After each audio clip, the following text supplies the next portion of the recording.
오늘 말씀의 제목은 실패가 없는 계획, 실패가 없는 계획입니다.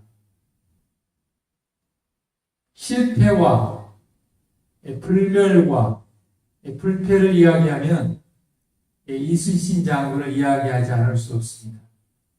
임진왜란이 났을 때, 전란이 시작되었을 때 이순신 장군은 바로 일본과 전투를 하지 않고 20일 동안 적의 동태를 파악합니다. 척부선을 보내가지고요.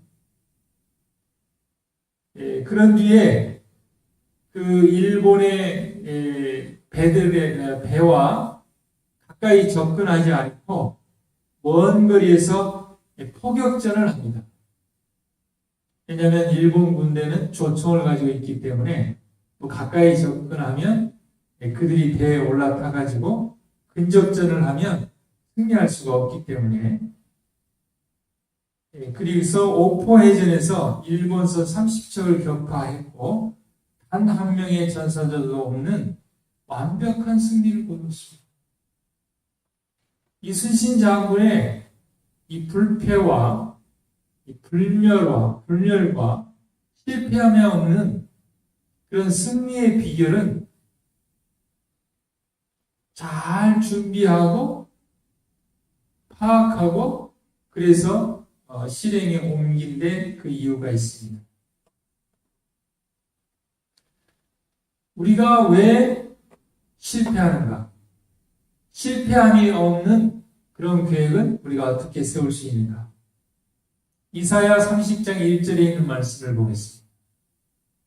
여호와께서 가라사대 화 있을진저 패역한 자식들이여, 그들이 계교를 베푸나 나로 말미암아 하지 아니하며 맹약을 맺으나 나의 신으로 말미암아 하지 아니하였으미로다.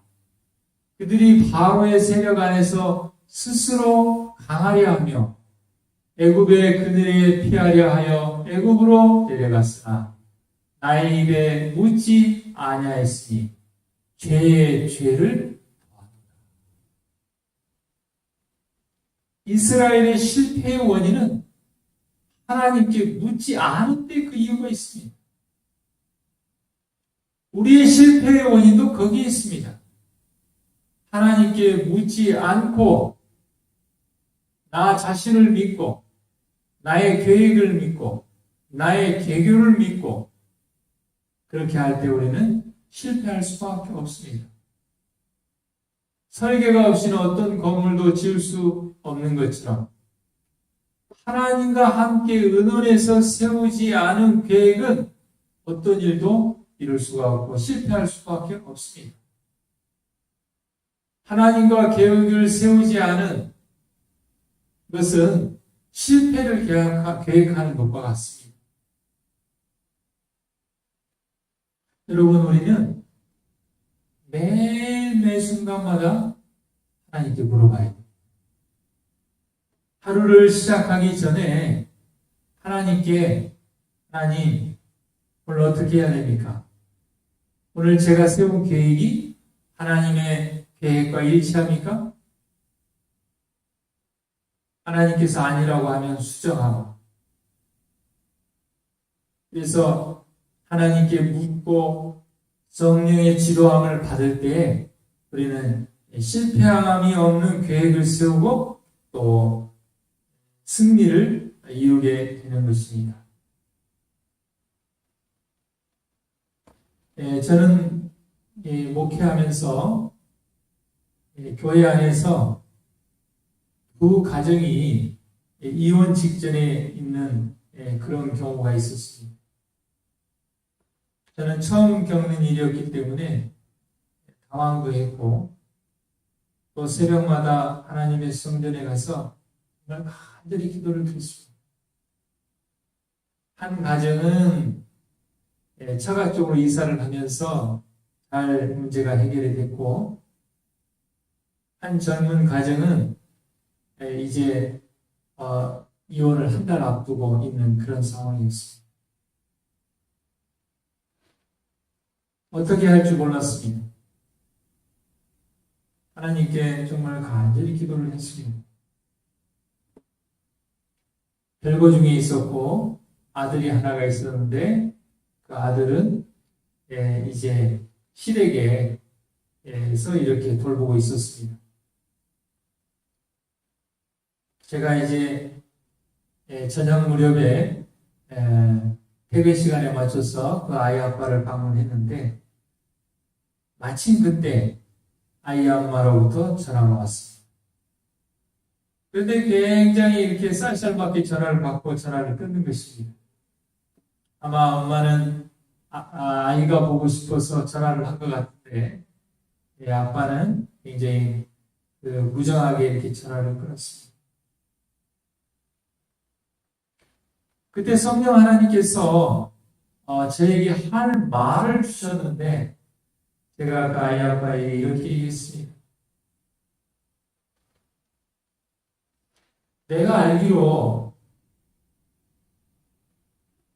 이혼을 하든지 안 하든지 이혼했다고 하늘 가지 못하거나 그런 건 아닌 것 같다. 중요한 것은 청년 때부터 하나님을 알았으니 이혼을 하든지 안 하든지 신앙을 버리지 말고 꼭 하나님을 믿고 좀 구원을 받으면 좋겠다. 다음에 전화가 오면 그렇게 하면 좋겠다고 제가 얘기를 했습니다. 그런데 그 다음 주가 한두 주가 지났는데 그 젊은 부부가 아이의 손을 잡고 교회에 왔어요. 기적과 같은 일이었습니다. 나중에 들어보니까 정말 그 말 한마디가 그 아이 엄마에게 참 많은 감동을 주었고 그래서 성령 하나님께서 다시 결합할 수 있는 기회를 주었고 지금 새 자녀를 두고 행복하게 잘 이렇게 살고 있습니다. 그리고 우리가 실패함이 없는 계획은 하나님께 묻고 하나님과 더불어 계획을 세우면 되는 것입니다. 성령과 함께 계획을 세우면 되는 것입니다. 예레미야 29장 11절 말씀에 나 여호와가 말하노라 너희를 향한 나의 생각은 내가 아나니 재앙이 아니라 곧 평안이요 너희 장래에 소망을 주려 하는 하나님의 생각과 하나님의 계획과 하나님의 뜻은 재앙이 아닙니다. 평안이요 소망입니다.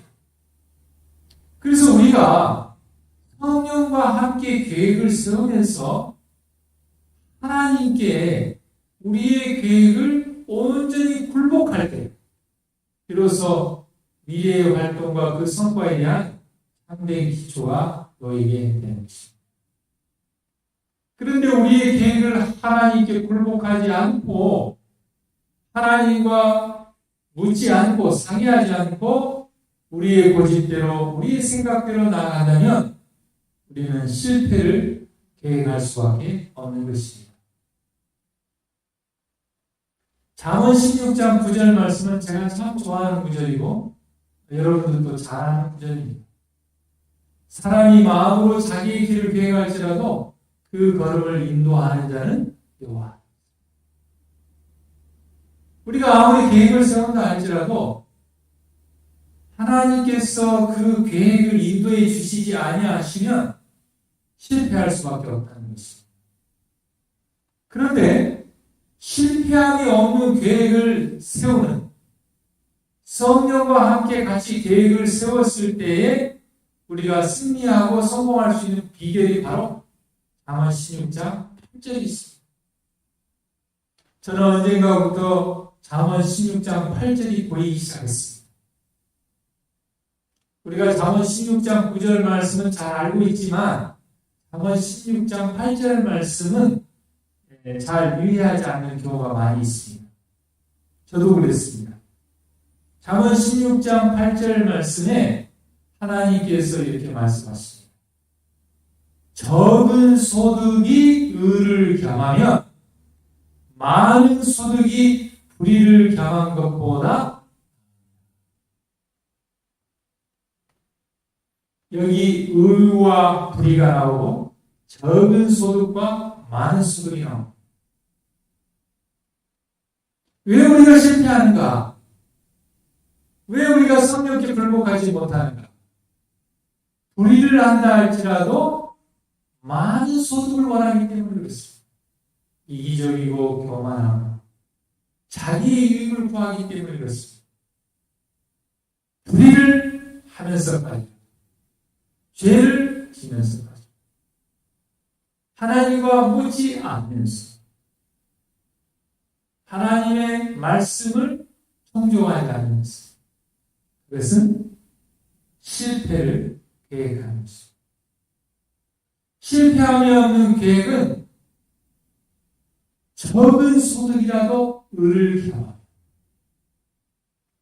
비록 손해를 본다 할지라도 의를 얻는 것을 더 낫게 여긴다면 하나님께서는 우리에게 결코 실패가 없도록 해주실 것입니다. 오늘 우리가 실패가 없는 계획은 하나님께 묻고 성령과 함께 계획을 세울 때 가능하고 있습니다. 그리고 우리가 비록 적은 소득을 얻는다 할지라도 손해를 본다 할지라도 의를 위하여 하나님께 성령께 온전히 굴복할 때 우리에게는 평안과 소망과 성공과 승리가 있다는 것을 기억하게 되길 바랍니다. 오늘 우리가